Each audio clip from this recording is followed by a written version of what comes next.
Hallelujah. Ama naming Diyos na makapangyarihan sa lahat, Yahweh Shaddai, sa gabi ito, muli naririto kami sa iyong mahabaging trono at kami po'y nagpapakumbaba, inaamin namin na hindi kami karapat-dapat sa iyong harapan. Dakilang Diyos, dalangin namin ngayong gabi, ipuin mo ang bawat isa. Dalangin ko sino man ang pumarito na may karamdaman, pagalingin mo sila mula ulo hanggang talampakan. Palakasin ang katawan, palakasin ang lahat ng organs. Dalangin ko, Panginoon, tunawin mo anumang sakit na mayroon ang katawan ng iyong mga anak. At hinihiling ko rin, Panginoon, ngayong gabi, abutin mo ang sino mang may problema, sino mang may mga pagsubok, may mga suliranin na kanilang hinaharap. Ikaw ang Diyos na nagsabi na walang pagsubok na dumating sa amin na hindi dinanas ng lahat ng tao. At pag dumating ito, gagawa ka ng daan upang kami ay magtagumpay mula sa mga pagsubok na ito. Panginoon, pinangahawakan namin ang iyong mga salita na kami ay higit na mananagumpay. Pagpalain mo higit sa lahat, aming Diyos, ang mga salita mo naming pag-aaralan ngayong gabi. Patuloy kayong mangusap sa amin at bigyan mo kami ng isang pusong mapagpakumbaba, isang pusong handang magpaturo sa iyo, isang broken heart, isang puso, Panginoon, na teachable. Kaya mo, Lord, ang aming puso ay maging matabang lupa na pagtatamnan ng binhi na galing sa iyo. Alisin mo ang pride sa amin. Alisin mo ang anumang pagmamataas sa aming puso, Panginoon. Linisin mo kami upang kami ay maging karapat-dapat tumanggap ng iyong mga salita. Maraming salamat po, aming Ama, itong aming sabot dalangin sa pangalan ng Jesus, sa ngalan ng Ama, ng Anak, ng Espiritu Santo. Amen. Purihin natin ang Panginoon.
natin ang Diyos. Ang ating pong babasahin ay mula sa Luke chapter 10, verse 30 to verse 35. Lucas 10, talatang 30 hanggang 35. Sumagot si Jesus, may isang taong naglalakbay mula sa Jerusalem papuntang Jericho. Hinarang siya ng mga tulisan, kinuha pati ang damit sa kanyang katawan. Binugbog at iniwang halos patay na. Nagkataong dumaan doon ang isang paring Hudyo na makita ang taong nakahandusay, lumihis siya at nagpatuloy sa kanyang paglakad. Dumaan din ang isang Levita, ngunit nang makita niya ang taong binugbog, lumihis din ito at nagpatuloy sa kanyang paglakad. Ngunit may isang Samaritanong naglalakbay na napadaan doon. Nakita niyang biktima at siya naawa. Nilapitan niya ito, binuhusan ng langis at alak ang mga sugat at binindahan. Pagkatapos, ang lalaki ay isinakay ng Samaritano sa kanyang asno at dinala ito sa bahay panuluyan upang maalagaan doon. Kinabukasan, binigyan niya ng 2 salaping pilak ang may-ari ng bahay panuluyan at sinabi, "Heto, alagaan mo siya at kung higit pa riyan ang iyong magagastos, babayaran ko sa aking pagbabalik." Brothers and sisters, ito po ang mabuting balita ng ating kaligtasan. Palayan natin muli ng palakpak ang Panginoon. Praise God, praise the Lord, hallelujah. You may be seated. Mga igsuon, maayong gabi sa inyong tanan. At ngayong gabi, ang ating pong binasa ay isa sa mga magandang parable or sabihin na natin story sa Bible, at ito ay mas kilala sa tinatawag na The Good Samaritan. At ngayong gabi, most of the time, madalas pag ako nag-preach, ang ginagamit kong approach ay expository. Pag sinabing expository, ang theme, ang tema ng topic ko, ng tinatalakay ko ay galing sa paksa na binasa natin, sa passage pala binasa natin. At the same time, yung composition ng sermon, yung outline ko ay galing din sa passage na aking binabasa. Pero ngayong gabi, ang approach na gagamitin ko ay topical. Which means, ang kukunin ko lang sa passage na binasa natin, yung theme, yung tema, at ang kanyang outline ay manggagaling sa ibang mga passages ng Bible. Pero hindi siya out of context. Okay? Mga kapatid, ang ating pong pag-aaralan, ito po ang ginamit kong title, 7 things you can become that don't necessarily cost money that can help meet the needs of others. Ulitin ko, 7 things you can become. Itong bagay na pwedeng maging ikaw that don't necessarily cost money that can help meet the needs of others. Itong bagay na pwedeng maging ikaw na hindi mo kailangang gumastos ng pera para matugunan mo ang pangangailangan ng iba. The title is much longer than usual, pero I think we're getting some good out of it. Meron tayong magandang makukuha sa aking paunang title sa topic natin. So, mas mahaba ang title nito doon sa usual nating mga talks, mga topics, no? Pero examine natin. Okay? Again, ang ating binasa ay yung The Good Samaritan. At ang aking pong topic ay yung 7 things you can become. 7 bagay na pwedeng maging ikaw. At 7 bagay na pwedeng maging ikaw na hindi kailangan mong gumastos ng pera at makakatugon ka sa pangangailangan ng iba. Okay, 7 things you can become. Ibig sabihin, these are good things you want to be, no? Yung magagandang bagay. At Don't necessarily cost money. Hindi mo kailangan gumastos, walang dahilan para hindi mo magawa kasi libre ito.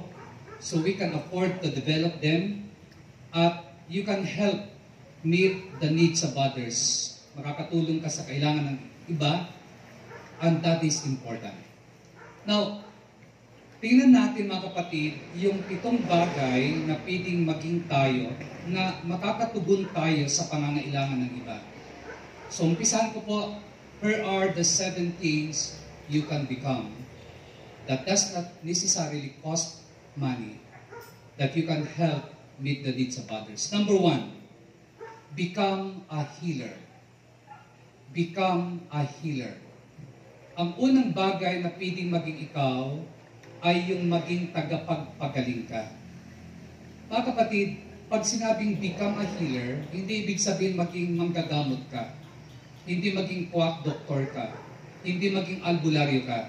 Ang ibig sabihin nito, become a healer, maging instrumento ka, maging kasangkapan ka para sa kagalingan ng iba. Okay? Be an instrument for other people who need healing. Kaya, become a healer. Mga kapatid, alam niyo po, almost everybody can be classified as either a healer or a hurter. Dalawang uri lang tayo. Halos lahat tayo, dalawang uri lang. Isang healer o isang hurter. No? Almost everybody can be classified as either a healer or a hurter. Pwedeng ikaw ay tagapagpagaling o pwedeng ikaw ay tagasakit sa iyong kapwa. Okay? Healer ka o hurter ka. Mga kapatid, ang totoo, sa mundo ngayon, mas marami ang nakasasakit sa tao. There are far too many hurters in the world today. Some people use guns, knives, mga explosive na mga bagay para makasakit sa ibang tao. While other people use hateful words to hurt those people around them. May mga tao, hindi man gumagamit ng baril, hindi man gumagamit ng kutsilyo, nakakasakit sila sa kanilang kapwa sa pamamagitan ng kanilang mga salita. Amen? So, become a healer. Kasi dalawa lang ang tao sa mundo. Kung hindi ka healer, hurter ka. Amen? Mga kapatid, hindi lang kasi baril ang nakakasakit. Hindi lang ang kutsilyo ang nakakasakit sa kapwa. Isa sa mga nakakasakit sa kapwa ay ang salita ng tao. Amen? Mga kapatid, anong sabi ng Proverbs 12 verse 6? The words of the wicked lie in wait to shed innocent blood, but the words of the upright will deliver them. Pumapatay ng lihim ang mga pangungusap ng masama, ngunit ang salita ng matuwid ay nagliligtas sa kapwa. Tingnan nyo, sabi ng Bible yan, pumapatay daw ng lihim ang salita ng masama. So, ibig sabihin mga kapatid, na pag sinabing lihim, hindi halata na nakakasakit ang salita. Hindi hayagan, amen, na nakakasakit kasi yung kapwa. Akala ng iba okay lang yung sinasabi niya. Basta gusto niya magsalita, magsasalita siya. Pero ang hindi niya alam, may mga salita siya na nasasaktan niya ang kanyang kapwa. You are either a healer or a hurter. Amen? Become a healer. At sa totoo lang, kung pag-aaralan natin, mas madaling maghilom ang literal na sugat. Kasi lagyan mo ng betadine, lagyan mo ng mertiolet, lagyan mo ng anti-inflammatory, antibiotic, lagyan mo ng balat ng malunggay, paghihilang paglipas ng ilang araw. Pero ang sugat na dulot ng mga salita ng iyong kapwa, ito po ay matagal maghilom. Because the damage has been done. Napahiya na yung tao. Na-judge na yung tao. Napag-usapan na yung tao. You see, mga kapatid? Kaya mas madali pang maghilom ang literal na sugat? Are you a healer or a hurter? Proverbs 12 verse 18.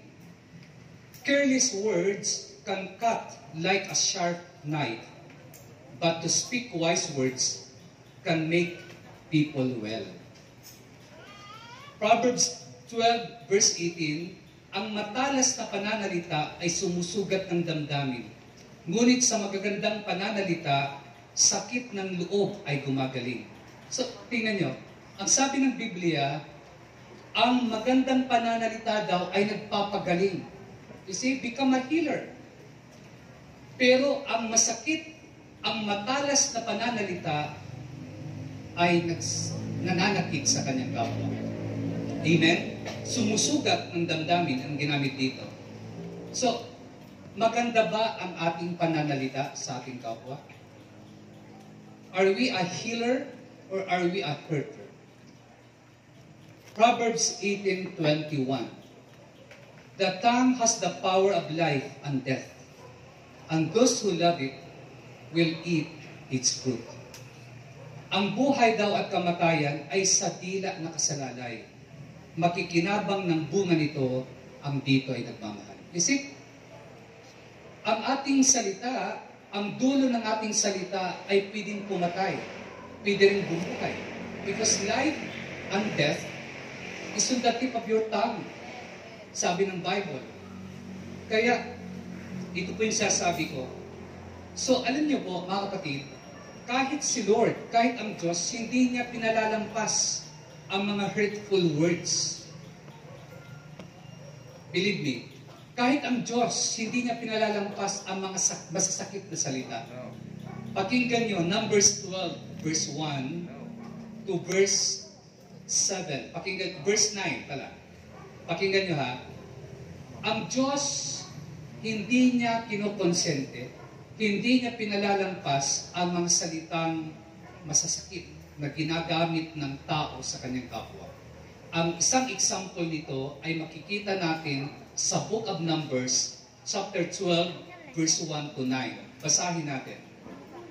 Sina Miriam at Aaron ay nagsalita ng laban kay Moises dahil sa babaeng Kusita na kanyang pinakasalan, sapagkat siya nag-asawa ng isang babaeng taga-Kus. Ang sabi nila, sa pamamagitan ng ba ni Moises nagsasalita si Yahweh? Hindi ba't sa pamamagitan din natin? Narinig ni Yahweh ang usapan nilang ito. Si Moises naman ay isang taong mapagpakumbaba, higit kanino mang nabubuhay sa ibabaw ng lupa. Dahil dito, tinawag ni Yahweh sina Moises, Aaron at Miriam. Sinabi niya, magpunta kayong tatlo sa toldang tipanan, at nagpunta nga sila. Si Yahweh bumaba sa anyo ng haliging ulap at tumayo sa pintuan ng toldang tipanan. Tinawag niya sina Aaron at Miriam. Paglapit nila, sinabi niya, pakinggan niyong sasabihin ko. Kung ang sino man ay nais kong piliing propeta, nagpapakita ako sa kanya sa pangitain at kinakausap ko siya sa panaginip. Ngunit kaiba ang ginawa ko kay Moises, sapagkat ipinagkatiwala ko sa kanyang aking buong sambahyang Israel. Kinakausap ko siya ng harap-harapan at sinasabi ko sa kanya lahat sa maliwanag na paraan, hindi sa pamamagitan ng talinghaga. At siya lamang ang nakakita sa aking anyo. Bakit hindi man lamang kayo natakot na magsalita laban sa kanya? Nagalit sa kanila si Yahweh at siya'y umalis. Ang salita ni Miriam ay nakasugat sa damdamin ni Moises. At dahil doon, nagalit ang Diyos kay Miriam at kay Aaron. Ano ang naging resulta? Ano ang consequence? Dahil sa hurtful words na binigkas ni Miriam, nagkaroon siya ng leprosy. Nagkaroon siya ng ketong. At dahil mababang kalooban ni Moises, siya pa itong humingi ng tawad sa Diyos. Inihingi niya ng tawad si Miriam. Kaya paglipas ng 7 araw, pinagaling ng Diyos si Miriam. Ang point ko dito, kahit ang Diyos, hindi niya tinotolerate ang mga salita na masasakit sa ating kapwa. Kaya become a healer. Amen? Yan ang number 1 na pwedeng maging ikaw. Maging tagapagpagaling ka. maging instrument ka para gumaling ang iba. Hindi ka dapat maging kasangkapan para masaktan ang iba. Be a healer. Don't be a hurter. Amen? Some people make things better, others make matters worse. Ang ibang tao, napapaganda nila ang sitwasyon, pero iba, napapalala niya ang sitwasyon. At most of the time, napapalala ang sitwasyon sa ating mga salita na hindi maganda. Amen? So, ang parable of the Good Samaritan na binasa natin, makikita natin na si Jesus, He was trying to explain how we should treat our neighbors. Paano natin itrato ang ating kapwa? Ang sabi ng talinghaga, a man was beaten, robbed, and left for dead beside the road. 3 people happened along in succession. The first was a priest. Ang unang dumaan ay isang saserdote. Isipin natin, that was fortunate kasi pari ang dumaan. Okay? Pero alam nyo, ang pari ay tutulong. Pero hindi siya tumulong. Ang sabi ng Bible, hindi dinaanan niya lang. He didn't want to get involved. Baka may importante siyang appointment sa templo, o kaya baka madumihan yung kanyang sutana. He just crossed over to the other side of the road and passed the man by. Dinaanan niya lang. Nilampasan niya lang ang taong ito. Then a Levite came along next. Alam niyo mga Levite? Ang mga Levite, ito yung mga nagsiserve sa temple. Ito yung mga singers, mga cantors, mga nagsiserve sa altar, mga nagbimintin ng ilaw sa altar. Ito yung mga Levites. Nung dumaan siya, anong nangyari? Dinaanan niya rin. Wala rin siyang panahon para dito. Inisip niya, hindi ko naman kasalanan kung binugbog siya. Besides, no one would know. Wala makakaalam na dadaan na ako dito. So ganun din, dinaanan niya. Nilampasan niya yung binugbog na tao. And then, the Samaritan came along. Remember, ang mga Samaritan, they were at the bottom of the social standing during that day. Ang mga Samaritan, mga despised people sila. Mga binabaliwala sila. Hindi sila mga importanteng tao. So, nung dumaan itong Samaritan, nakita niya yung binugbog, maring inisip niya, kung ako ang binugbog, walang tutulong sa akin kasi Samaritan ako eh. Hindi kami mahalaga sa society. Binabaliwala kami ng mga tao. So, ba't ako tutulong? Eh, kung ako nandyan, di rin ako tutulungan. Pero, anong nangyari mga kapatid? Itong Samaritan, hindi siya lumampas, but he had pity on him. Naawa siya. Nahabag siya sa lalaki ito. He had pity on the man na binugbog. He bandaged his wounds. He put the injured man on his own donkey and took him into town. Nung dalhin niya, dinala niya sa paggamutan. Nag-iwan pa nga siya ng pera. Kabayaran sa paggagamot ng taong napaslang. At kung may kulang pa, sabi ng Samaritan, babalik ako, babayaran ko ng buo, gamutin niyo lang ang taong ito. Siya ay naging instrument ng healing ng taong sinaktan.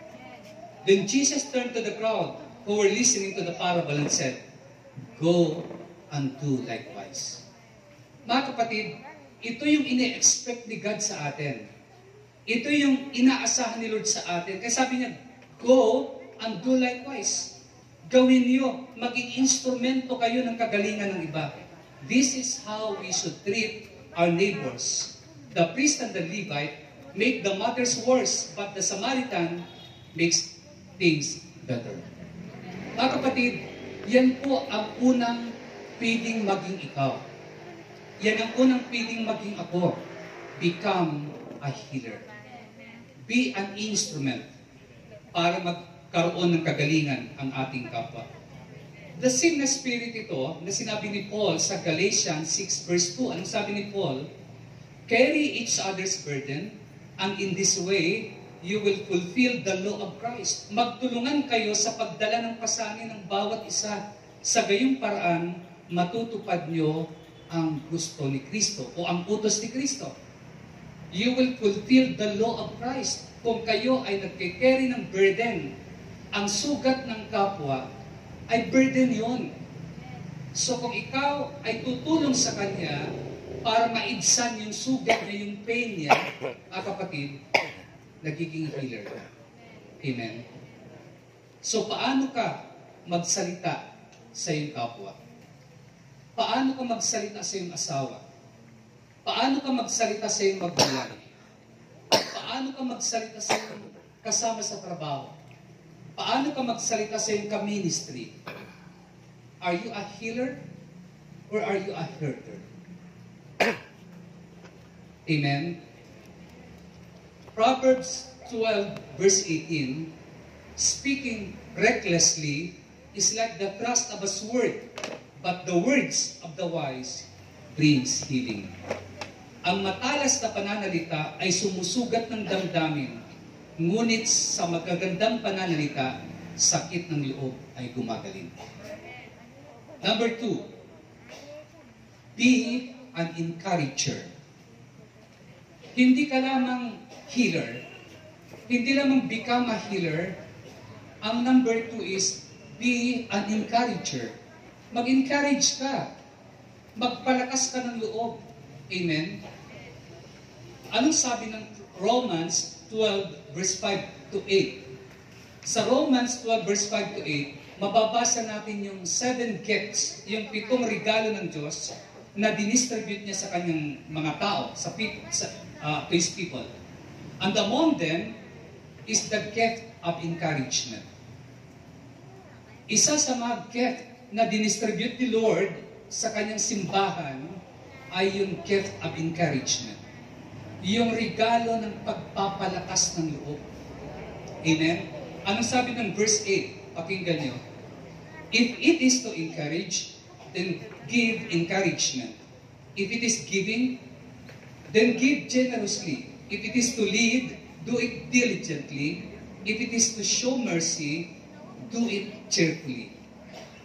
Magpalakas ng loob ang may kaloob sa pagpapalakas ng loob. Kung pagbibigay ang iyong kaloob, magbigay kayo ng buong puso. Kung pamumuno naman, mamuno kayo ng buong sikap. Kung pagkakawang gawa ang inyong kaloob, gawin ninyo ang ng buong galak. Tingnan nyo, di ba, may gift ng encouragement? Be an encourager, mga kapatid. Alam niyo po, sa Acts chapter 4, mayroon pong isang apostle, ang pangalan niya Barnabas. Alam niyo bang ibig sabihin ng Barnabas? Ang tawag sa kanya ay the son of encouragement. Yan ang Barnabas. The son of encouragement. Siya ay encourager. Siya ay nagpapalakas ng loob sa kanyang mga kapatiran. At ito ang katangian na makikita sa buhay ni Barnabas. Alam niyo, nung pinili ng Espiritu Santo si Paul at si Barnabas, nag-travel sila sa unang missionary journey nila sa lugar na sa panahon ngayon, sa modern times, ito yung Turkey.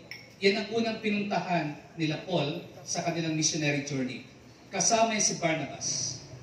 At habang naglalakbay sila, nagsishare sila good news about Jesus, sinama nila yung pamangkin ni Barnabas ng pangalan ni si John Mark. Si Mark, siya po yung author ng Book of Mark, Gospel of Mark. Si John Mark yan. So sinama nila si John Mark, ni Barnabas, pamangkin niya si John Mark. Nung sinama niya, along the way, habang nagtra-travel sila, nakaranas sila mga difficulties. At hindi sinabi ng Bible kung ano yun. Maring na homesick siguro si John Mark kasi bata pa siya. Umuwi si John Mark. Nag-quit siya. At mga kapatid, pagkalipas ng ilang taon, pumunta ulit si Paul sa kanyang second missionary journey at sinama niya ulit si Barnabas. Nung sila'y naghahanda sa kanyang second missionary journey, naisip ni Paul na dalhin ulit si Barnabas. Pero ayaw. Naisip ni Barnabas pala na dalhin si Mark, pero ayaw ni Paul. Kasi ayaw ni Paul ng magdala ng quitter ulit, yung sumusuko. So naghiwalay si Barnabas at si Paul. Ang nangyari, si Barnabas ang nakasama niya si Mark. At si Paul naman, kumuha siya ng bagong partner, si Silas. Hindi na natin narinig si Mark pagkalipas ng ilang panahon. Pero nung malapit na mamatay si Paul at the end of his life, mayroong binanggit si Paul na mababasa natin sa 2 Timothy chapter 4 verse 11. Anong sabi ni Paul nung sumulat siya kay Timothy? Sabi niya, "Get Mark and bring him with you because he is helpful to me in my ministry." Sabi ni Paul kay Timothy, dalhin mo si Mark pagdala mo sa akin kasi nakatulong siya sa akin. Nakita ni Paul na kahit nag-quit si Mark, ay nakabalik ito at naging helpful sa kanya. Ang nasa likod ng pagbabalik ni John Mark sa kanyang paglilingkod ay walang iba kundi si Barnabas na nag-encourage sa kanya. My point is, may mga tao na kahit nag-fail sila, nakakabangon sila, nakaka-recover sila dahil may mga Barnabas sa likod nila. May mga encourager sila. Tayo ba, pag may mga taong nag-fail, nag-i-encourage ba tayo sa kanila? Encourager ba tayo? Mga kapatid, we thank God for the Barnabases in this world today. Yung mga Barnabas ngayon, ito yung mga taong naniniwala sa atin kahit nag-fail tayo. Ito yung mga taong nagsasabi na, kaya mo yan, andito lang kami. Ito yung mga Barnabas natin, mga kapatid. So be an encourager. Sabi ng 1 Thessalonians 5 verse 11, "Therefore, encourage one another and build up each other, just as you are in fact doing." Sabi ng Bible, 1 Thessalonians 5:11, "Palakasin niyo ang loob ng bawat isa at magtulungan kayo tulad ng ginagawa niyo ngayon." Encourage one another and build up each other. Yan ang sabi ng Bible. Alam niyo, marami mga greatest leaders ngayon sa panahon natin, wala sila sa kanilang kinalalagyan kung walang mga encourager sa buhay nila. Amen? Ang iba dyan ang nag-encourage sa kanila, nanay nila, tatay nila, best friend nila, professor nila. So, ito mga great leaders natin ngayon, mayroon po mga encourager yan. Kaya sila tinuring ng mga dakila. Amen? At alam nyo, it doesn't cost money to be an encourager. Pag encourager ka, ang nakikita mo sa tao hindi yung negative. Pag encourager ka, ang nakikita mo yung positive. Amen? Nakikinig kayo mga kapatid? Be an encourager. Ang nakikita mo sa tao yung potential niya. Yan ang encourager. Ang encourager na tao, hindi mo nakikita yung failure niya. Ang nakikita mo sa kanya yung kanyang potential. Amen? Alam niyo mga kapatid, magandang example nito si Boaz. Sa Book of Ruth, si Ruth ay isang Moabite. Isa siyang dayo sa Bethlehem. Kasi isa siyang Moabita. Pero nung nasa Moabite na siya, mayroong isang lalaki na mayaman sa lugar ng Bethlehem, ang pangalan ni Boaz. At habang namumulot si Ruth sa mga natitirang ginagapas, by the way, sa Israel kasi meron silang batas. Kapag ikaw ay mag-aani ng trigo, sadyang magtitira ka. Hindi mo lahat kukunin yan. Kasi batas nila yan para sa mga mahihirap. Na para may mapulot yung mga bigger, mga poor, na pupunta dun sa triguhan. So, nandoon si Ruth, at habang namumulot siya, kinausap si Boaz. Ganito ang sabi ni Boaz. Pababasa natin sa Ruth 2 verse 8. Nilapitan ni Boaz si Ruth at kinausap, "Anak, huwag ka nang pupunta sa ibang bukid. Dito ka na lang mamulot kasamang aking mga manggagawang babae. Tingnan mo kung saan sila gumagapas at sumunod ka. Sinabi ko na sa mga tauhan ko na huwag kang gambalain. At kung ikaw ay nauuhaw, malaya kang uminom sa tubig mula sa aking banga." Sumagot si Ruth, "Salamat po. Pinalakas niyong aking loob." You see? Pinalakas niyong aking loob sa inyong sinabi. Kahit ako'y isang hamak na lingkod at sa katunayan, hindi kabilang sa inyong mga manggagawa, naging mabuti kayo sa akin. Ang isang encourager, katulad ni Boaz, masaya siya na itaas ang moral ng kanyang kapwa. Amen? Ang isang encourager, nagbibigay siya ng pag-asa sa mga taong nawawalan ng pag-asa. Be an encourager. Alam niyo ang encourager, may wisdom yan, may talent yan, may skills yan. Parang ganito, pag renovation, pag magre-renovate ng bahay, mayroon yan tinatawag na demolition team. Anong ginagawa ng demolition team? Gigibain nilang bahay bago itayo yan. Makinig kayo. Pag may renovation ng isang building, mayroon yan tinatawag na demolition team. Gigibain nila yan. Pag nag-renovate ng bahay, mga kapatid, ang demolition team does not require skills. Pag gigiba ka, hindi kailangan ng skills doon. Hindi kailangan ng talent doon. Hindi kailangan ng pattern. Kasi ang demolition team, kahit saan ka mag-umpisa, basta masira mo ang gusali, gawin mo. Walang pattern doon. Kaya sabi ko, demolition does not require skills, mga kapatid. Anybody can tear down, but not everybody can build up. Anybody can tear down, but not everybody can build up. Kahit sino pwedeng maggiba sa kanyang kapwa. Kahit sino pwedeng sumira sa kanyang kapwa. Pero matalino lang at may wisdom ang taong nag-build up sa kanyang kapwa. It doesn't take a genius to destroy something, but it does take yung tinatawag some know-how to construct something of value. Hindi mo kailangan maging matalino ka para masira mong isang bagay. Amen? Pero ang pagtatayo, kailangan doon ng puso, kailangan doon ng wisdom, kailangan ng skill pag nag-build up ka. Ulitin ko, it doesn't take a genius to destroy something, but it does take some know-how to build or to construct something of value. Amen? Kaya mga kapatid, be an encourager. Tayo dapat ay nagpapalakas ng loob sa ating kapwa. Alam nyo, si Keith Miller, mayroon siyang libro na nabasa ko ang book niya na Passionate People. Sa Passionate People na libro niya, nag-describe siya ng dalawang klase ng tao. Two kinds of people. Ang tawag niya sa two kinds of people, meron daw basement people at meron balcony people.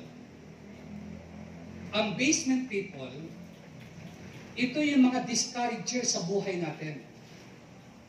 Ito yung mga basement people, sabi ni Keith Miller. They may be people from our past or present, but their words go with us everywhere we go.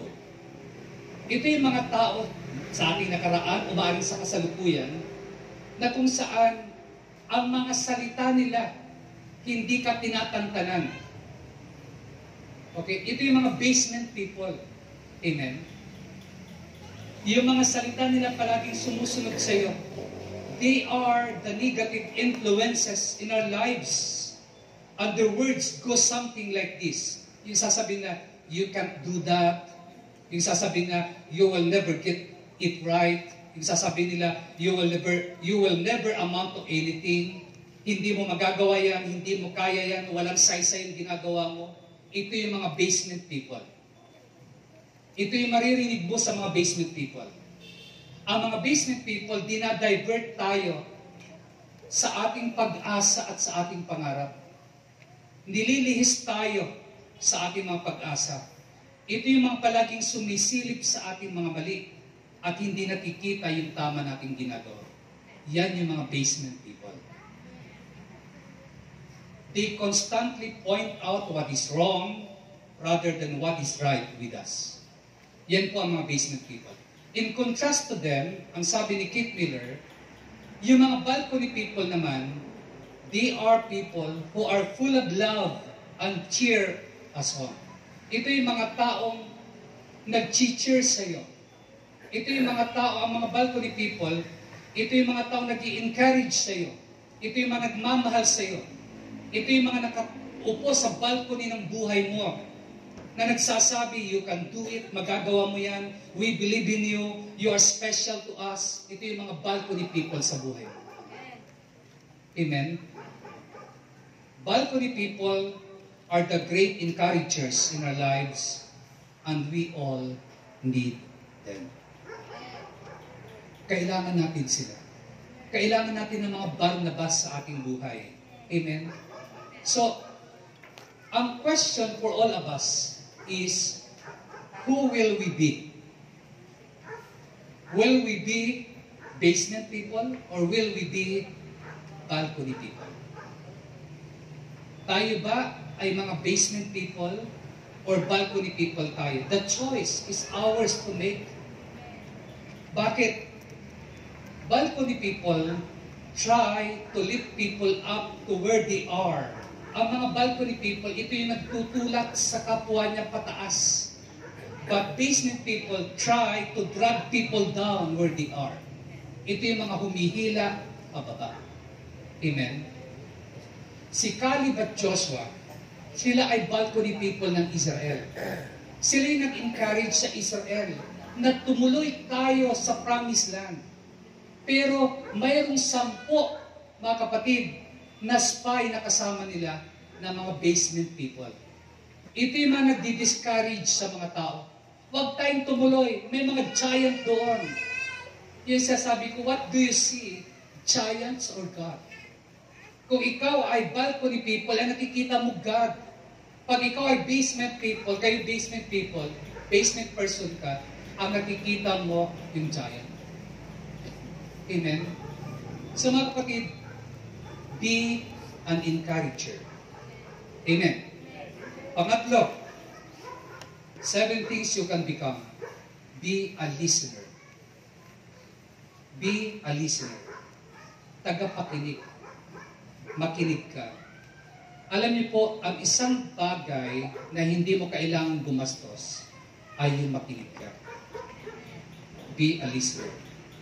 Nung nasa Bible school ako, isa sa mga tinake up namin yung subject na counseling.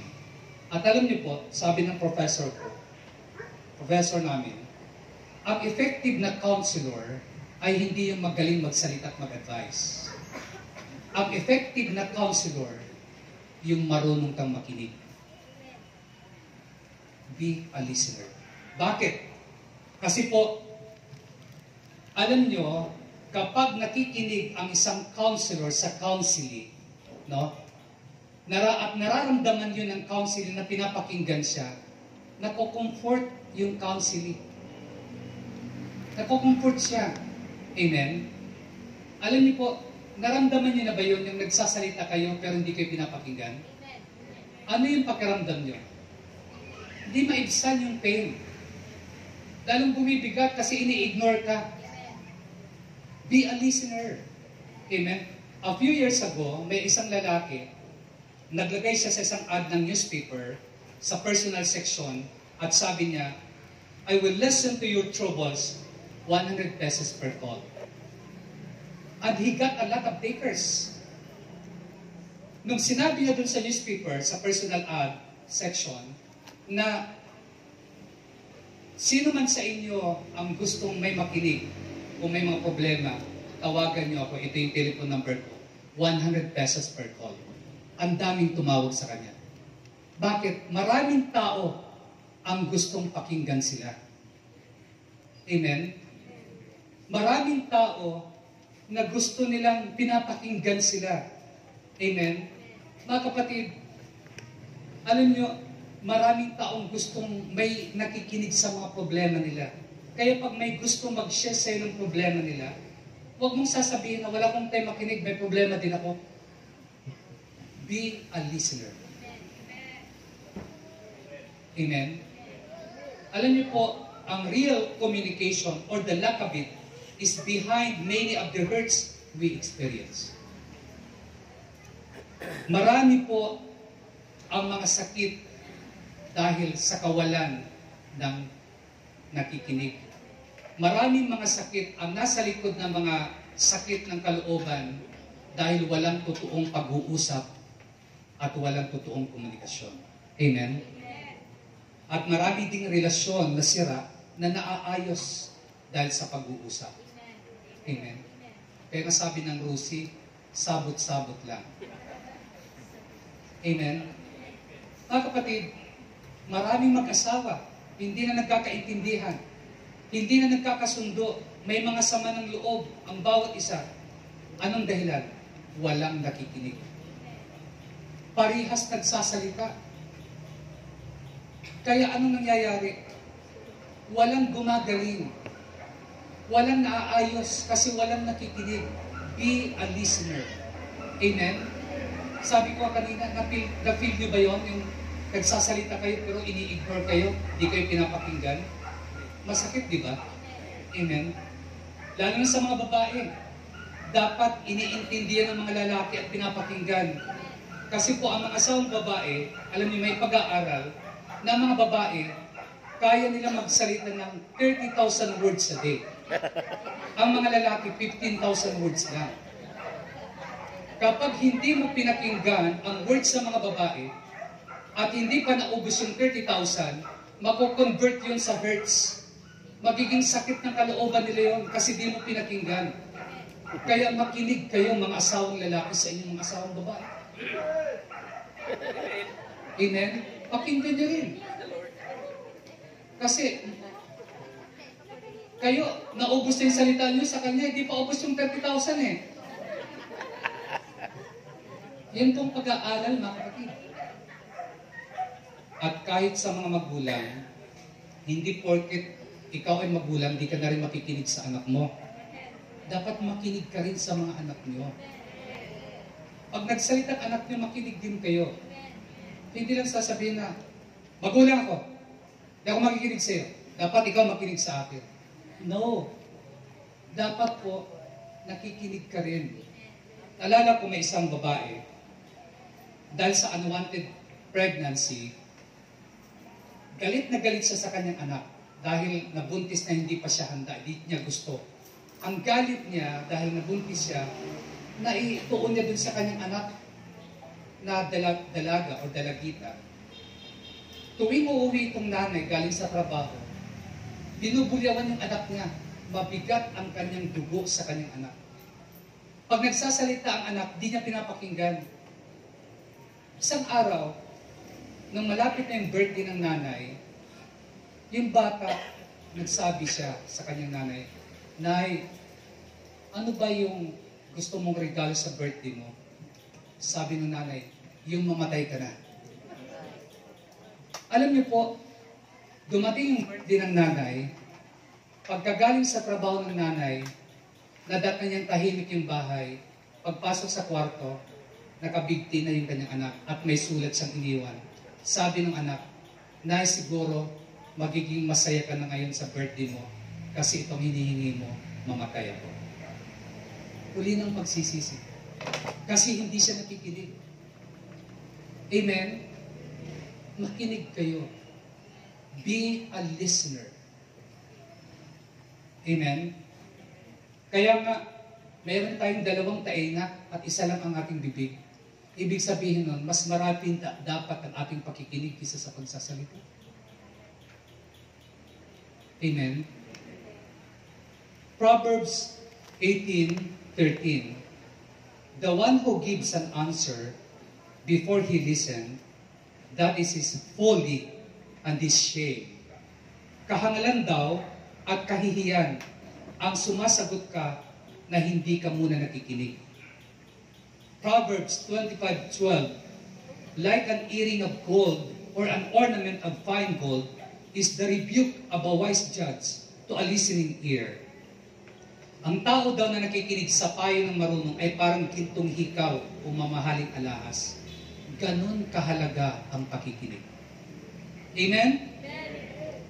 Mga kapatid, James 1:19. Sabi po ng James 1:19, understand this, my dear brothers and sisters. Let every person be quick to listen, slow to speak, slow to anger. Mga kapatid kong minamahal, unawain niyo ito. Maging alisto kayo sa pakikinig. Dahan-dahan sa pagsasalita at huwag agad magagalit. Amen? Ang iba, di na nga nakikinig, nagagalit pa. Amen? Be a listener. Number 4. Okay, bago ako pumunta sa number 4. Naalala niyo si Martha at si Mary, yung magkapatid? Si Martha, palagi siya nagsasalita at nagrereklamo. Si Mary, anong ginagawa ni Mary? Nakikinig sa paanan ng Panginoon. Be a listener. So number 4, be a forgiver. Hindi ka lamang healer, hindi ka lamang encourager, hindi ka lamang listener, kundi dapat forgiver ka. Maging mapagpatawad ka. Amen? Sino dito ang mga nasaktan? Aminin. Lahat tayo. Amen? At mas mapalad yung magpatawad kaysa magtanim ng galit. Ang nagpapatawad ay mas payapa. Naniniwala kayo? Halimbawa si Joseph. Mababasa natin sa Genesis 15:19 to 20. Ngunit sinabi ni Jose, huwag kayong matakot, mga kapatid ko. Maaari ko bang palitan ng Diyos? Masama nga ang inyong ginawa sa akin. Subalit pinahintulot yun ng Diyos para sa kabutihan. At dahil doon ay naligtas ang marami ngayon. Kaya huwag na kayong mag-alala. Akong bahala sa inyo at sa inyong mga anak. Napanatag ang kanilang kalooban sa mga sinabing ito ni Jose. Tingnan ninyo. Sino ang may takot? Ang mga kapatid niya. Kasi sila yung mga haters. Sila ang nagagalit kay Joseph. Pero si Joseph, siya yung forgiver. Siya yung papatawad. Siya yung payapa. Kaya grudge bearing is harder on the grudger than the grudgy. Mas mahirap yung kalagayan ng taong nagtatanim ng sama ng loob kaysa sa taong kinasasamaan niya ng loob. Ang may sama ng loob, hindi makatulog. Yung taong kinasasamaan niya ng loob, naghihilig pa. Sino nagsasuffer? Mas nagsasuffer yung grudge bearer. Amen? Pero yung grudgy, payapa. Kaya mas mapalad ang nagpapatawad kaysa nagtatanim ng galit sa kapwa. Mga kapatid, ang may sama ng loob ay hindi makangiti. Pero ang kinasasama niya ng loob, tawa ng tawa. Amen? Forgive people because they need it. Forgive people because you need it. Amen? Magpatawad ka dahil kailangan niya ng iba. Magpatawad ka dahil kailangan mo yan. Mayroong isang psychiatrist sa London, lumapit siya kay Billy Graham. Sabi niya, 70% of the people in treatment in England could be released if they could find forgiveness. Yun ang sabi niya ng psychiatrist. Sabi niya kay Billy Graham, 70% ng mga pasyente sa England sana makakalabas kung matatagpuan lang nila sa puso nilang pagpapatawad. Amen? Kasi ang problem, sabi ng psychiatrist, was guilt and they could find no relief from the grief and the pressure under which they live. So mga kapatid, yung guilt. Kaya po, si Jesus nagturo siya ng forgiveness. Anong sabi ni Jesus sa Matthew 6:14 to 15? For if you forgive men, when they sin against you, your heavenly Father will also forgive you. But if you do not forgive men their sins, your Father will not forgive your sins also. Sabi ni Jesus, pag kayo ay nagpatawad sa inyong kapwa na nagkasala sa inyo, patatawarin din kayo ng Ama. Pero pag hindi kayo nagpatawad, hindi rin kayo patatawarin. Ang crowning example ni Jesus sa forgiveness, yung sinabi niya sa cross, nung nandun siya, ano sabi niya? Father, forgive them, for they do not know what they are doing. Amen? Yun ang crowning example ni Jesus sa forgiveness. At tawarin mo sila. Amen? Mga kapatid, ito yung forgiveness ang tinuturo ng Panginoon. At alam niyo po, ang iba sa atin napo-confuse pagdating sa forgiveness. Kaya magbibilisan ko lang, mag-share ako sa inyo yung tinatawag na what forgiveness is not. Ano ba yung hindi sa pagpapatawad? Since ating pinag-usapan yung be a forgiver, mag-share ako sa inyo ng at least 6 po, mabilis lang to, okay mag-alala. Mabilis lang na 6 kung ano yung hindi pagpapatawad, hindi sa pagpapatawad. What forgiveness is not. Una, forgiveness is not easy. Ang pagpapatawad, hindi yan madali. Totoo, kailangan natin ito, pero hindi ito madaling gawin.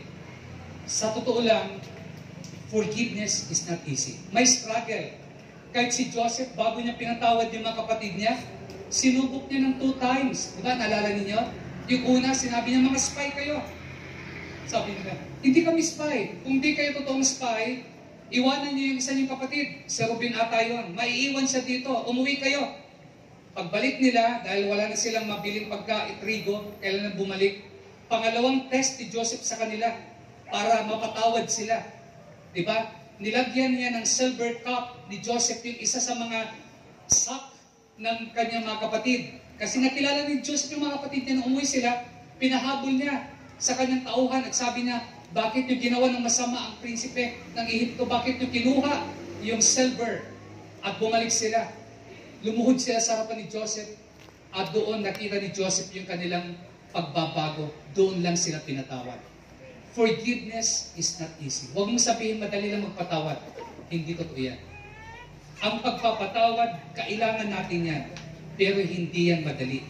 Naniniwala kayo? Pero hindi ibig sabihin, dahil hindi madali, hindi ka na magpapatawad. Be a forgiver. So una, forgiveness, what forgiveness is not? Forgiveness is not easy. Pangalawa, forgiveness is not natural. Ang pagpapatawad, hindi yan automatic sa iyo. Ang pagpapatawad ay hindi yan natural sa tao, mga kapatid. Because the normal human response is revenge. Ang response ng tao, pag nasaktan ka ay magiganti ka. Amen? The flesh always wants to get even. Yan po ang natural sa tao. Kaya, forgiveness is not natural. Hindi ako naniniwala na normal sa'yo magpatawad. Kahit gaano ka pa kabait, mag-i-struggle ka sa pagpapatawad. Dahil hindi natural sa tao ang pagpapatawad. Ang natural sa tao ay gumanti.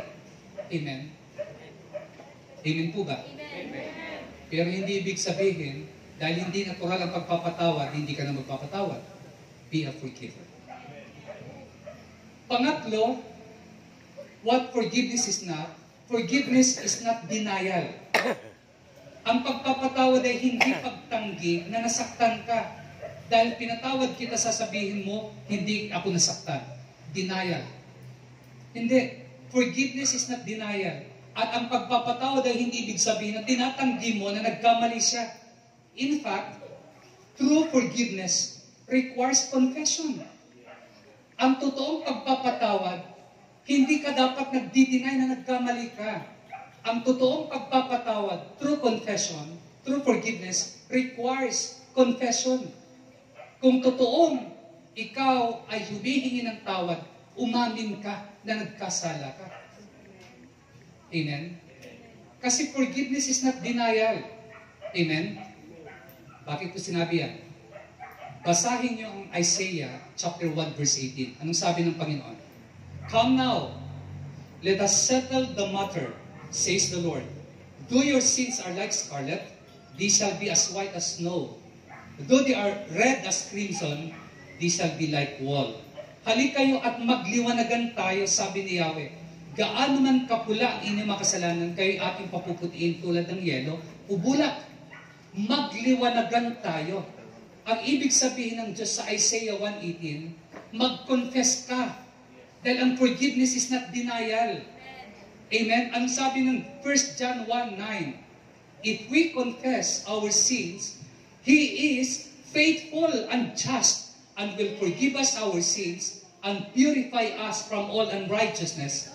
If we claim we have not sinned, we make Him out to be a liar, and His word is not in us. Sabi ng 1 John 1:9-10, kung papahayag daw natin ang ating mga pagkakasala, Lilinisin tayo ng Diyos, patatawarin tayo ng Diyos. Pero kung sinasabi natin na hindi tayo nagkakasala at denial, ginagawa nating sinungaling ng Diyos at wala sa atin ang kanyang salita. Forgiveness is not denial. Amen? Number 4, forgiveness is not a one-time event. Ang pagpapatawad, hindi yung isang beses mo lang gagawin. Forgiveness is not a one-time event. You have, alam niyo, ang forgiveness is an active verb. Active verb yan. You have to get up daily and die to the anger in your heart. Tuwing umaga, dapat mamatay ka sa galit sa puso mo. It doesn't normally happen overnight. Ang pagpapatawad, hindi yan kinabukasan wala na ka. Ang kinabukasan andyan na. Amen? Ang galit, hindi yan kinabukasan wala na. May mararamdaman ka pa rin. Amen? So, forgiveness is not a one-time event. Ibig sabihin, i-work out mo ito. Magpapatuloy yan, tratrabahuin mo yan.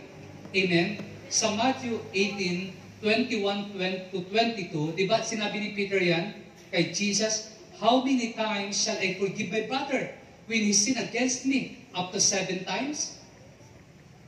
By the way, bakit nagbilang si Peter ng 7 times? Sabi niya, hanggang ilang beses ba ako magpapatawad sa aking kapatid? 7 beses ba? Alam niyo sa tao, normally, nagbibilang tayo, nakakatatlo ka na. Amen? Alam niyo sa Israel, makinig kayo, bakit sinabi ni Peter 7 times? Kasi sa Israel, mayroon silang rabbinic law. Ang rabbinic law, hanggang 3 times lang ang pagpapatawad. Pag lumampas ka na, pag nakaapat ka na kalukuhan na ginawa sa kapwa, hindi ka na patatawarin. Sa rabbinic law yan. Pero, dahil alam ni Peter na ang Diyos ay generous, dinobol niya, nilampasan pa ng isa. Kaya sabi niya 7 times. Anong sagot ng Panginoon? Itong sagot ng Panginoon. Jesus answered, not 7 times, but 77 times. In other words, perpetual forgiveness. Ang pagpapatawad, walang katapusan. Habang nasasaktan ka, mag-aral kang magpatawad. Dahil habang nabubuhay ka, masasaktan ka, whether you like it or not. At minsan, hindi lang minsan, madalas, alam niyo ba kung sino makakasakit sa inyo? Yung mga taong malapit sa inyo. Ang number 1 na makakasakit sa inyo, yung mga taong malapit sa inyo. Amen? Kaya nga, importante na alagaan niyo yung relasyon. Kaya nga ako, ang asawa ko, inaalagaan ko yung relasyon ko sa kanya. Minsan nga sabi ng mga kaibigan ko, nakilala ko yung mga kabrad ko sa fraternity ng college ako, nagkita-kita kami. Oh, Darwin, inom naman tayo. Labas naman tayo. Sabi ko, pasensya na kayo. Hindi ako pwedeng umalis dahil kailangan ko ng time sa asawa ko. Ano sabi niya? Ang asawa mo, palagi mo naman kasama yan eh. Kami, minsan mo lang kami kasama. Sabi ko, tama kayo. Kayo, minsan ko lang kayo kasama. Magalit man kayo, di ko kayo palaging kasama. Pag ang asawa ko magalit, palagi kong kasama yan. Amen? Ayoko ata makasamang monster habang ako'y nabubuhay. Alagaan niyo. Are you listening? Mga kapatid, forgiveness, number 5, kaya sabi ko, forgiveness is not a one-time event. Hindi ito isang beses lang, hindi ito 2 beses. Forgiveness is not approval. Yan po ang ating tatandaan. Panglima, ang pagpapatawad, hindi ibig sabihin sumasang-ayon ka sa ginawa niya.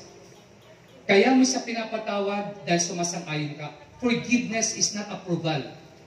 Nagpatawad ka, kailangan niya yan at kailangan mo. Hindi ibig sabihin dahil sumasang-ayon ka sa kanyang ginawa. Amen? At ito po ang pang-anim. Forgiveness does not necessarily mean or does not necessarily resume a relationship. Forgiveness does not necessarily resume a relationship. Ang pagpapatawad, hindi ibig sabihin na kaagad babalik ang sweetness ninyo. Kapag pinatawad mong tao, ang iyong kapwa, hindi po ibig sabihin na babalik kaagad ang inyong mas gandang relasyon. Pakinig kayo. Relationship are built on trust. If someone has hurt you and broken the trust, yes, you can forgive them, but you may not necessarily be able to resume the relationship right away. It takes time. Kasi ang relationship, binibuild yan ng trust. Pag sinira mo na yung trust ng iyong kapwa, huwag mong sabihin na overnight, balik na agad yung trust. Nakikinig kayo? So, yan po. Kaya, be a forgiver. Number 5, be a helper. Be a helper. Pag sabing a helper, maging katuwang ka, maging katulong ka, hindi maging pabigat ka. Yung tumutulong. Maraming tao taga-tanawan. Alam mo taga-tanawan? Nakatanaw lang. Hindi tumutulong. Nakatingin lang. Be a helper. Alam niyo yung conversation ni Moses at ng Diyos sa Exodus 4, nung time na hinugna ang mga Hudyo para palayain sa kanilang slavery sa Egypt, pinik ni God si Moses para mag-lead sa kanyang bayan. Pero si Moses was full of excuses. Sabi niya, Lord, I'm not a good speaker. I am not an eloquent speaker. Sabi niya, please send someone else. Marami siyang dahilan, wag ako. Bulol ako. Hindi ako marunong magsalita. Ganyan din po ako, mga kapatid, inaamin ko sa inyo. Hindi ako magaling magsalita. Maraming time, bulol ako, kaya iba pinagtatawanan ako eh. Pero okay lang. Ang importante, naisishare ko ang mabuting balita. Pero hindi ako nag-i-excuse kay Lord. Lord, hindi mo naman nahanapin yung wala sa akin eh. Ipapagamit ko sa iyo ang aking buhay. Ito si Moises, marami siyang excuses. Sabi niya, they won't listen to me. Sabi, hindi sila ako pakikinggan, hindi ako magaling na tagapagsalita. Pero anong sabi ng Panginoon? Tutulungan kita. At hindi lang yan, padadalahan kita ng helper, si Aaron. Siya ang magiging spokesperson mo. Amen? Mga kapatid, ang Diyos hindi niya tayo iiwan without any help. Palaging gagawin ni Lord na mayroong makakatulong sa iyo. So ganun din tayo, be a helper. Katulad nung time ni Nehemiah, nagre-rebel sila ng wall around Jerusalem. May mga opposing forces, andun yung Tabaya, andun sila Sanballat, na nag-o-oppose. Alam niyo, isa sa mga susi ng kanilang success? They help each other. Nagtulungan sila. Kaya mga kapatid, be a helper. Sabi nga ng Ecclesiastes 4 verse 9, 2 people are better than one. Kasi mas importante yung dalawa na may makakatulong. Mas maraming benefit ang kanilang labor. For if they fall, one will help his companion up, but pity the person who falls down and no one is to help him up. Kawawa yung tao na walang tutulong sa kanya. Be a helper. Number 6, be a supporter. Be a supporter. Alam niyo yung mga basketball team sa NBA, nanonood ba kayo ng NBA? Ako nanonood ako pag-season na ng NBA.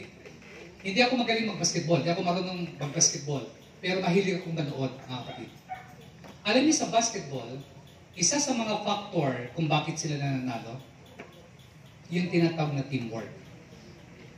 At maliban pa doon, ayon sa pag-aaral, ang number 1 factor na nananalo sila sa mga games nila, yung tinatawag na home court advantage.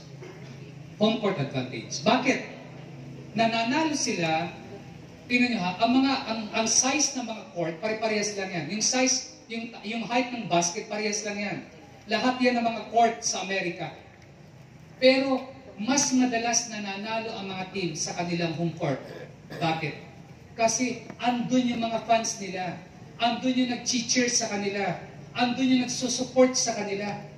Kaya mga kapatid, itong kailangan natin, supporter. Be a supporter. Katulad sa gawain ito, kailangan namin ng supporter. Hindi kaya ito ng preacher lang. Hindi ito kaya ng head lang. Hindi ito kaya ng council lang. Hindi ito kaya ng gospel choir lang. Kailangan kayo bawat isa, mag-support kayo sa gawain ito. Be a supporter. Amen. Amen. Ipag-pray mo kami. Yung kami. Tumulong kayo sa gawain ng Panginoon. Amen. Hindi po aabante ang gawain ng Diyos kung wala magsusupport. Of course, ang Diyos ang number one supporter natin. Pero kailangan natin ang bawat isa. Amen. Mga kapatid, si David meron siyang Jonathan. Si Esther meron siyang Mordecai. Si Elijah meron siyang Elisha. Meron silang mga armor bearer na tinatawag. Ito yung mga taong nagsusupport sa kanila. Sa mga pamilya, sa mga mag-asawa, dapat sinusuportahan yung inyong mga anak. Hindi kayo kritiko ng inyong mga anak. Ano ba naman yan? Bakit yan lang nakuha mong grades? No. Dapat palakasin yung loob nila. Amen? Ang kapatid, be a supporter. Mga asawang babae, mag-cheer naman kayo sa inyong mga asawang lalaki. Pagdating galing sa trabaho, pagod na pagod, masahiin nyo naman. Amen? Be a supporter. Kayo naman mga lalaki, pag sweldo, ibigay nyo naman. Amen. Hindi yung iniisip ko lang sarili mo. Be a supporter. Bawi agad. Amen? Number 7, dito tayo magtatapos. Be a saver. Be a saver. Pag sabing saver, hindi savior ha. Hindi tayo tagapagligtas. Huwag tayo magkakaroon ng messianic complex na dahil sa akin, lahat yan, ganyan. Hindi. Pag sinabing be a saver, you can save a lot of things. Pero ang pinaka-importante na tinutukoy ko dito, bringing lost people to Christ. Magdala ka ng mga taong naliligaw kay Kristo. Yan ang saver. Be a soul winner. Amen? Mga kapatid, bringing lost people to Christ. Ang daming naliligaw na tao. Ang daming tao sa mundo na walang direksyon ng buhay. Kailangan nila si Jesus sa buhay nila. Instrumento ka. Naalala si Andrew? Si Andrew, mga kapatid, hindi yung kapatid ni Anton ha. Si Andrew na apostle. Alam niyo ba si Andrew, ang una niyang action nang ma-meet niya si Jesus, sabi ng John 1:41-42, the first thing Andrew did was to find his brother Simon and tell him, we have found the Messiah. Ang unang ginawa ni Andrew, nung makita niyang Panginoon, makilala niyang Panginoon, hinanap niya ang mga kapatid niya. Ang kapatid niya si Simon. Dinala niya sa Panginoon. Tatanungin ko kayo, dinadala niyo ba ang kapatid niyo sa Panginoon? Dinadala niyo ba ang inyong mga mahal sa buhay sa Panginoon? O baka iniisip niyo, bahala na kayo sa buhay niyo, basta ako ligtas ako? Be a saver. Huwag kang maging selfish. Huwag kang maging selfish. Dapat i-share mo ang kaligtasan. Makilala din nila ang Panginoon. Bringing another person to Jesus is the greatest work in the world. Amen. Ito yung pinakadakilang trabaho sa mundo. Yung magdala ka ng kaluluwa sa Panginoon. Amen? Tumayo tayong lahat, mga kapatid. 7 things you can become. Itong bagay na pwedeng maging ikaw. Become a healer. Be an encourager. Be a listener. Be a forgiver. Be a helper. Be a supporter. And be a saver. Inanyayahan ko kayong ipikit ang inyong mata at iyo po ang ulo. Panginoon, patawarin mo kami sa mga panahon na hindi kami naging healer, kundi naging hurter kami. Patawarin mo kami sa aming mga reckless words na aming mga binibitawan sa aming kapwa na nakakasakit. Tulungan mo kami, Panginoon, na maging instrumento kami sa kagalingan ng iba. Spirit, touch your church tonight. Spirit, touch your church. Ipuin mo kami, Panginoon. Hallelujah.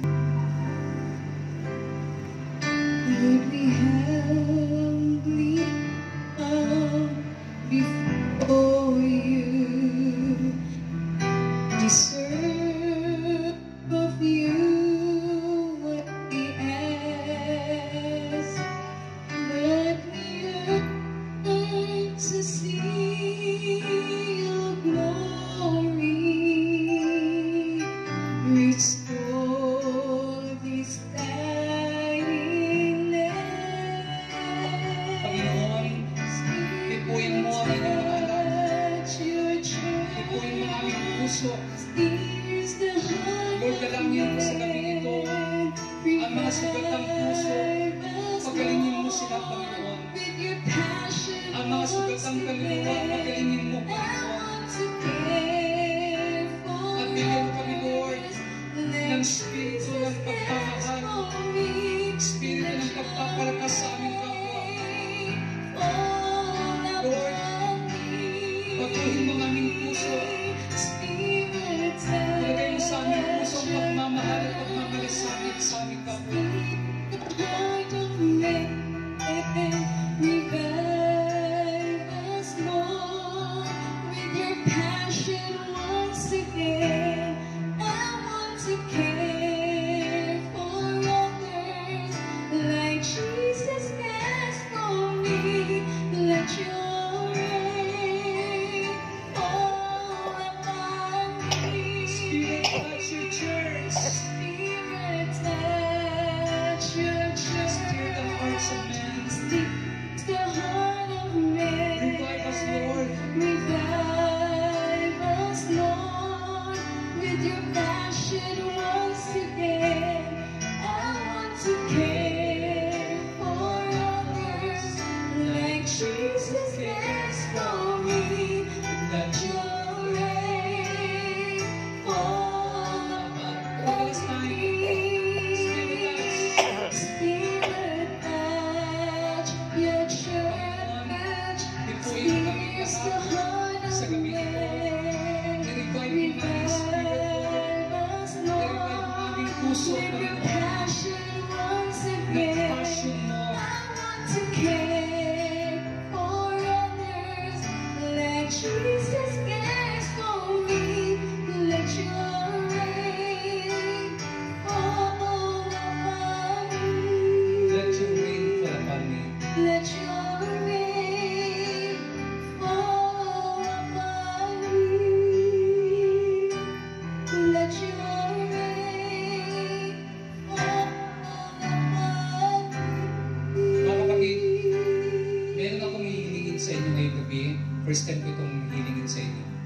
Gusto ko hawakan niyo yung kamay ng katabi ninyo. At habang hawak niyo ang kanyang kamay, ipikit niyo ang inyong mata at gusto kong ipag-pray mo siya. At ganun din ikaw, ipag-pray mo yung isa. At habang nakapikit kayo, mananalangin ako at gusto ko mag-pray kayo. Brothers and sisters, ang taong hawak mo ngayon ay kailangan niya ng isang taong magpapalakas sa kanya. Ang taong hawak mo ngayon ay isang taong sugatan na kailangan niya ng kagalingan. Be a healer. Sa pamagitan ng panalangin mo, hayaan mo na dumaloy ang pagpapagaling ng Panginoon sa taong katabi mo. I want you to close your eyes and bow your head. At habang ako ay nagpre-pray, gusto kong mag-pray kayo kahit sa mind nyo lang. Ipadaman niyo sa inyong katabi ang inyong malasakit. Ang totoong pagmamahal, ang totoong concern. Kailangan kanya. Kailangan niya ng prayers mo. Dakilang Diyos, salamat sa mga kasama kong ito. Pinadala mo sila sa ministry ito dahil sila'y katuwang namin, Panginoon. Lord, patawarin mo kami kung may mga panahon na kami mismo ay nagkakagatan. Patawarin mo kami, Panginoon, kung kami mismo ay nagsisiraan. Lord, paghilumin mo ang sugat ng bawat isa. Dalangin ko, Panginoon, gawin mo kaming instrumento para sa aming kapwa. Lord, tinadalangin namin ang aming mga katabi ngayon. Hindi ko alam, hindi namin alam kung anong pinagdadaanan nila. Pero Lord, ipinag-pray namin siya sa iyo. Pagpalain mo siya, pabutin mo siya ngayon. Lord, salamat po sa iyong touch sa taong ito na hawak ngayon. Thank you, Lord. Thank you, Jesus. Amen. Palapakan natin ang Panginoon.